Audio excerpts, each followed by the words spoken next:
l'essence qui sert à remplir les jets et les yachts que vous avez refusé de taxer, effectivement, c'est une... 20 novembre 2025, en pleine bataille du budget, le Rassemblement national veut baisser la TVA sur le carburant, le gaz et le fioul, ces dépenses que subissent tous les Français.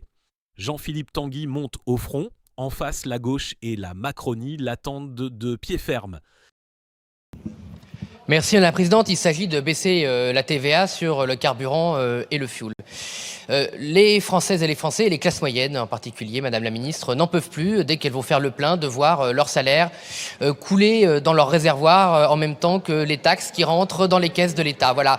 Ce sont des dépenses contraintes. Voilà. Personne ne prend sa voiture pour faire des tours par plaisir et dépenser autant d'argent. Personne ne remplit sa cuve de fioul par plaisir, dépensant des centaines, voire parfois entre 1000 et 2000 euros pour remplir la cuve de fioul. Voilà. La réalité, c'est que les gens ils se sacrifient, y compris les classes moyennes, y compris les gens qui travaillent dur ou qui ont travaillé dur parce que vos taxes sur l'énergie sont beaucoup trop chères et en particulier le carburant et le fioul. Tout ça, c'est de l'écologie punitive. Alors avec les bons sentiments, vous avez dit on va sauver la planète, on va faire la transition, tout ça ne marche pas. Voilà, parce que les gens n'ont pas les moyens de remplacer leur chaudière au fioul et ils n'ont pas les moyens de changer de voiture comme certains ici, comme le député qui sont à plus de 5000 par mois. Voilà, donc tout le monde ne vit pas dans un monde où on peut changer d'un claquement de doigts. Voilà, les gens ils sont avec cela et vous ne voulez pas Merci. On m'invite à dire défavorable. Je pourrais donner juste un argument, c'est 6 milliards d'euros. Donc à un moment donné, moi je peux, et à la limite, on pourrait avoir le débat. Très bien, ayons le débat, les carburants, le fioul, le gaz, restez moins de TVA. Mais juste, monsieur Tanguy, j'ai toujours pas compris comment vous le financiez. J'ai toujours pas compris. Qui finance ces 12 milliards d'euros tout à l'heure, qui sont devenus 6 milliards d'euros maintenant? Je n'ai pas compris. Et évidemment, on pourrait se dire, voilà, on a des idées d'économie, on a accompagné. Moi, si je regarde vos votes depuis le début de cette partie 1, c'est... alors peut-être que c'est les 26 milliards sur les multinationales que vous mettez à assumer qui vous permettent de faire ce vote. Mais jusqu'à maintenant, c'est 26 milliards de taxes sur les multinationales. J'avais compris que vous étiez un peu mal à l'aise, donc peut-être que c'est ça qui finance. Mais Merci Madame la Présidente. Ça sera contre cet amendement pour les raisons que j'ai exposées avant, mais je remercie Jean-Philippe Tanguy de sa réponse parce que c'est un aveu cruel. En réalité, vous ne savez pas répondre aux vraies questions qui se posent derrière vos baisses de TVA. Je vous posais 2 questions simples. Combien ça coûte au budget de l'État? Vous ne savez pas répondre. Deuxième question, comment est-ce que vous vous assurez que cela se répercute sur le consommateur? Vous ne savez pas répondre. Vous pouvez faire vos pirouettes, mais c'est à l'image de votre programme économique, du blabla, du vent. Et vous savez, les Français ne s'y sont pas trompés. En juillet 2024, au 2e tour des élections législatives, ils ont vu, à l'image de votre président, M. Bardella, qui bégayait lorsqu'on l'interrogeait sur la réforme des retraites et d'autres sujets, qu'en réalité, il n'y a rien derrière votre programme économique. Ce n'est pas crédible, c'est du vent, ce sont des bonnes intentions, mais il n'y a rien qui tourne, c'est contradictoire.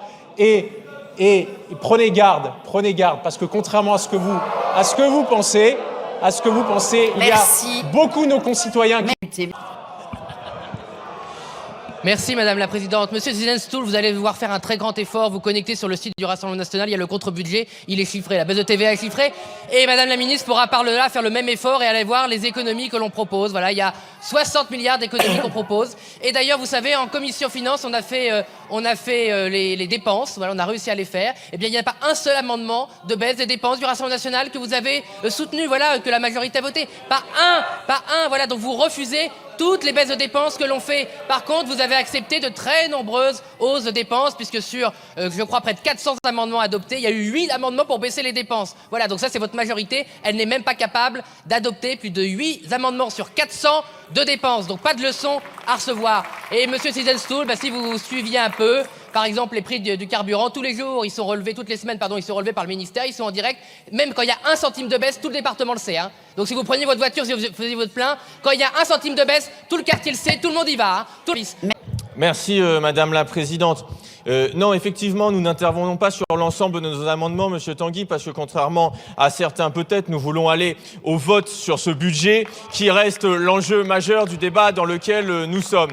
Je vous rappelle que tout à l'heure, puisque vous parlez d'énergie, nous avons déposé un amendement qui n'a effectivement pas été adopté, qui proposait un taux réduit de TVA sur l'énergie, mais qui lui était plafonné. Parce que oui, que l'on paie moins cher son électricité et son gaz lorsqu'on n'a pas d'argent et que c'est pour des consommations de première nécessité, effectivement, il faut le faire. Par contre, lorsque vous proposez, vous, Monsieur Tanguy et Madame Le Pen, que l'on puisse payer moins cher l'électricité qui sert à chauffer la piscine ou le jacuzzi, ou l'essence qui sert à remplir les jets et les yachts que vous avez refusé de taxer, effectivement, c'est terminé. Effectivement, c'est une honte et vous lirez mieux cet amendement parce que vous verrez que en sont Merci Madame la Présidente. Chers collègues, donc j'ai bien compris que c'était scandaleux de ne pas baisser la TVA sur l'électricité qui alimente l'électricité du jacuzzi. Par contre, vous êtes OK pour qu'on remplisse le jacuzzi avec de l'eau à 0%, c'est ça que j'ai bien compris. Voilà, donc comprenne qui pourra, mais vous inquiétez pas, on continuera à soutenir vos mesures, mais quand elles sont bonnes, parce que nous, ce qui compte, c'est les Françaises et les Français, c'est pas le sectarisme. Voilà, mais vous n'avez même pas un tout petit peu d'humour, vraiment, c'est triste. D'un côté, le pouvoir d'achat des classes moyennes, de l'autre, l'accusation de défiscaliser les jacuzzis et les yachts. Mais quand Aurélien Lecoq croit tenir sa cible, Tanguy retourne la charge. Coup de communication ou vraie mesure? Dites-le en commentaire et abonnez-vous à En Clair.